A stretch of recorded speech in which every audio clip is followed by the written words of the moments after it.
Being hero director and everything, ఇందులో మాత్రం శ్రీహాన్కి ఎందుకు వదిలేశారా అని. ఎందుకంటే రెండు కలిపి చేయడం అనేది టాస్క్ ఈ క్యారెక్టర్. సో అది ఎందుకు అంత కష్టం అనేది మీరు చూసిన తర్వాత అర్థమవుతుంది ఎందుకు శ్రీహానే చేయాలి అని. ఓకే, అందుకే రీజన్ ఉంది అయితే. రీజన్ ఉంది. ఓకే, చాలా టాలెంటెడ్ ఉంది, టాలెంటెడ్. అండ్ కెమెరా కూడా పిసి శ్రీరామ్ దగ్గర చేసిన అతను. నాకు సర్కార్ నౌకరైన సినిమా కూడా శేఖర్ అతను కూడా గుడ్ డైరెక్టర్. అండ్ ఇది కెమెరా కూడా అతనే. అండ్ చాలా సరదాగా ఉంటాడు, చాలా జోకులు వేసుకుంటూ. సో ఇది నిజంగా ఈటీవీకి మట్టుకు చాలామంది ఇట్లా కొత్త వాళ్ళని ఇంట్రడ్యూస్ చేయడానికి they are preferring new talent. అది నిజంగా ఎప్పుడు పాడుతా తీయగాలో అనేది ఒక ఇన్వెన్షన్ అనేది కొన్ని వందల మంది న్యూ టాలెంట్కి అవకాశం వచ్చింది. స్వరాభిషేకం కానీ అవి కానీ ఇది రియల్గా ఇప్పుడు ఇండస్ట్రీకి అవసరం అమ్మా. ఇండస్ట్రీకి టెక్నాలజీ పెరిగింది, చాలామంది హిడెన్ టాలెంట్ ఉన్నవాళ్ళు ఉన్నారు. వీళ్ళ టాలెంట్ చూపించుకోవడానికి ఇట్లా హాఫ్ అన్ అవర్ సినిమాలు అనుకోమా, సినిమాల్లో గుట్టి కథే ఉంటుంది కనుక ఎక్స్ప్రెషన్స్ కానీ లైటర్ వీన్ కానీ ఇవి కానీ చేసి వాళ్ళు చూస్తే రేపు పొద్దున సినిమాల్లో అవకాశం రావచ్చు. స్టోరీ బాగా రాశాడంటే సినిమా కథ అడగచ్చు. సో ఇది గివింగ్ బ్యాక్. రామోజీరావు డ్రీమ్ అదేనమ్మా. ఆయన హ్యాట్స్ ఆఫ్. మేము ఇద్దరం చాలా క్లోజ్గా ఉండేవాళ్ళం. ఆయన ఇప్పుడు చెప్తా ఉండాడు చిన్న సినిమాలు కూడా తీయాలని, చిన్న చిన్న కథలు కూడా తీయాలి అనేవాడు. అయితే సార్ వీళ్ళంటే షార్ట్ ఫిల్మ్స్ ఫార్మాట్ నుంచి వచ్చారు, ఆ తక్కువ టైంలో ఎలాగ చేయాలనేది బాగా అలవాటు అయిపోయి ఉంటుంది ఆలోచించి. కానీ మీరు ఒక హ్యూజ్ గ్రాండియర్ మూవీస్ నుంచి వచ్చారు. 2.5-3 hours సినిమాలు తీస్తూ అందులో పాటలు, ఫైట్లు అనే రకరకాల కమర్షియల్ ఎలిమెంట్స్ని అంత గ్రాండ్గా ప్రజెంట్ చేస్తూ వచ్చిన మీకు ఈ ఫార్మాట్లోకి వెళ్ళడం, బ్లెండ్ అవ్వడం అనేది ఎలా అనిపించింది అసలు? చాలా హ్యాపీగా ఉందమ్మా. సోది లేకుండా పాయింట్ తీయటం. నేనంటే వీళ్ళు భయపడకుండా ఉండటం కోసం అని చెప్పేసి నేను వాళ్ళతో నా ఆర్టిస్టులు రేపొద్దున ఆర్టిస్టులు అయిన తర్వాత డైరెక్టర్తో ఎలా ఉండాలి, లేకపోతే డైరెక్షన్ చేసినప్పుడు ఆర్టిస్ట్ని ఎట్లా చేయాలి, వాళ్ళ దగ్గర నుంచి నేను నేర్చుకుంటున్నాను, నా దగ్గర నుంచి వాళ్ళు నేర్చుకుంటున్నారు. ఇందులో ఫైనల్గా ఇంకొక సీక్రెట్ ఏంటంటే నేనే పాట కూడా రాశాను ఇందులో. ఈ మధ్య 3-4 పాటలు రాశాను. ఎందుకు రాశానో ఎలా రాశానో నాకు తెలియదు. చంద్రబోసు నాలో పూనాడు.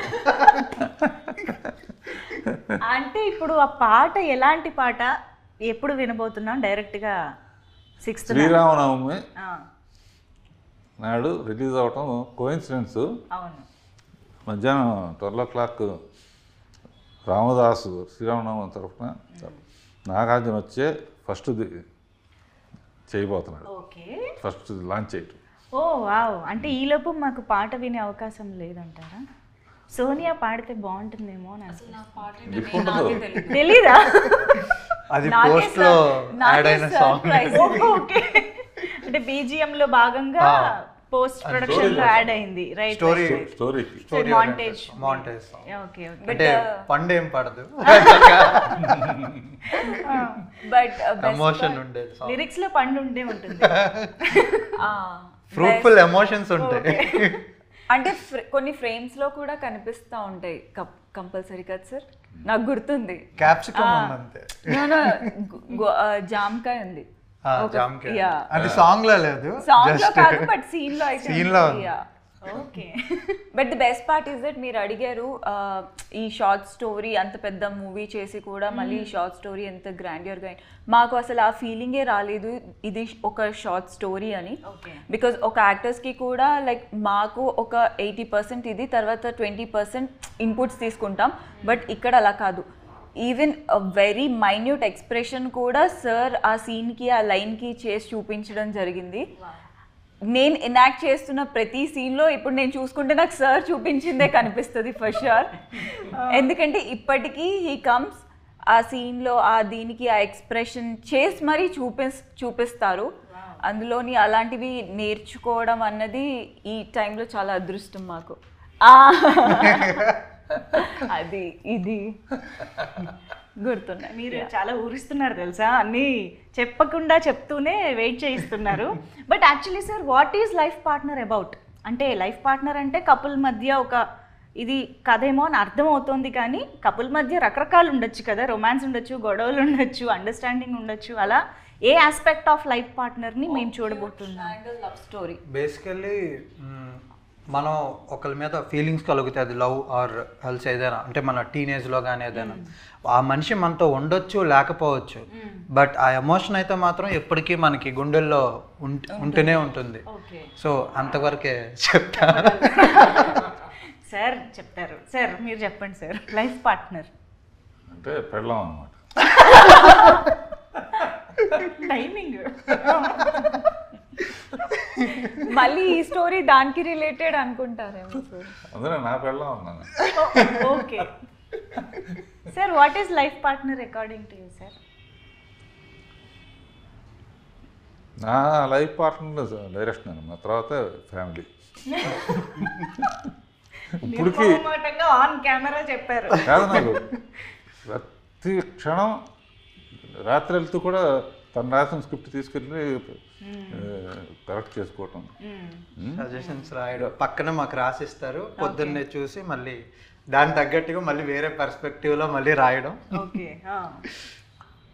ఇప్పుడు డైరెక్షన్ క్లాస్లో కూడా కొత్త డైరెక్టర్స్ ఎందుకు డైరెక్టర్లు అవుదాం అన్న వాళ్ళకి మెయిన్గా అదే చెప్తూ ఉంటాను. ఇప్పుడు సోనియా కానీ ఇంకోళ్ళు కానీ కొత్తగా వచ్చిన వాళ్ళని